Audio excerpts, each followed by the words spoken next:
ഇതിനകത്ത് പറയുന്നത് ഒരു ട്രേഡർ എന്ത് ചെയ്തു, പുള്ളിയുടെ ഫ്ലോറ് 47% പ്രോഫിറ്റിന് വിറ്റു.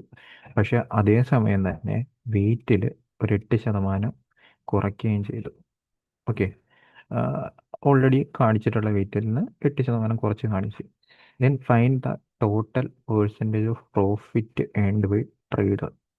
ഓക്കെ, നമ്മൾ നേരത്തെ ചെയ്ത പോലെ തന്നെയാണ്, വേറൊന്നുമില്ല. ഫസ്റ്റത്തെ നമ്മൾ 100 രൂപയാണ് എമൗണ്ട് ആയിട്ട് കോസ്റ്റ് പ്രൈസ് എന്ന് സെറ്റാക്കി വെച്ച് കഴിഞ്ഞാൽ ആദ്യമേ പ്രോഫിറ്റിന് വിറ്റു 47%, 147 ആയി. ഇനി വെയിറ്റിൽ 8% കുറച്ചു. വെയിറ്റിൽ 8% കുറച്ചെന്ന് വെച്ച് കഴിഞ്ഞാൽ, സപ്പോസ് 100 വെയിറ്റ് എങ്കിൽ 92 ആക്കി.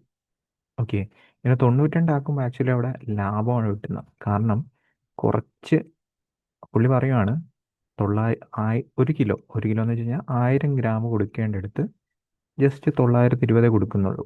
അല്ലെങ്കിൽ 100 ഗ്രാം കൊടുക്കേണ്ടടുത്ത് 92 കൊടുക്കുന്നുള്ളൂ. അപ്പോൾ അവിടെ ഈ വിൽക്കുന്ന ആളിനെ സംബന്ധിച്ചിടത്തോളം ലാഭമാണ്. ഇത് ചെയ്ത് കഴിയുമ്പോഴത്തേക്ക് നിങ്ങൾക്ക് 100-നേക്കാളും വലിയൊരു വാല്യൂ കിട്ടും. കാരണം എന്താണെന്ന് വെച്ച് കഴിഞ്ഞാൽ നമ്മൾ കോസ്റ്റ് പ്രൈസ് 100 കെപ്റ്റ് ചെയ്ത് വെച്ചിരിക്കുന്നത്. അപ്പോൾ ഇത് സോൾവ് ചെയ്തെടുക്കുമ്പോഴത്തേക്ക് എന്ത് കിട്ടും? 100-നേക്കാളും ചെറിയൊരു, സോറി, 100-നേക്കാളും വലിയൊരു വാല്യൂ കിട്ടും. അത് 100-ൽ നിന്നുള്ള വ്യത്യാസം നിങ്ങൾ കണ്ടുപിടിച്ച് കഴിഞ്ഞാൽ ആൻസർ ആകും. അത് 100-ൽ നിന്നുള്ള വ്യത്യാസം നിങ്ങൾ കണ്ടുപിടിച്ചാൽ ആൻസർ ആകും. ഇത് ചെയ്തു വരുമ്പോൾ 159.78 എന്ന് പറഞ്ഞു കിട്ടും. ഓക്കെ, അപ്പോൾ 100-ൽ നിന്നുള്ള വ്യത്യാസം എടുത്തു കഴിഞ്ഞാൽ 59.78 അപ്രോക്സിമേറ്റ്ലി എടുത്തു കഴിഞ്ഞാൽ 60% ആയിരിക്കും ആൻസർ വരുന്നത്.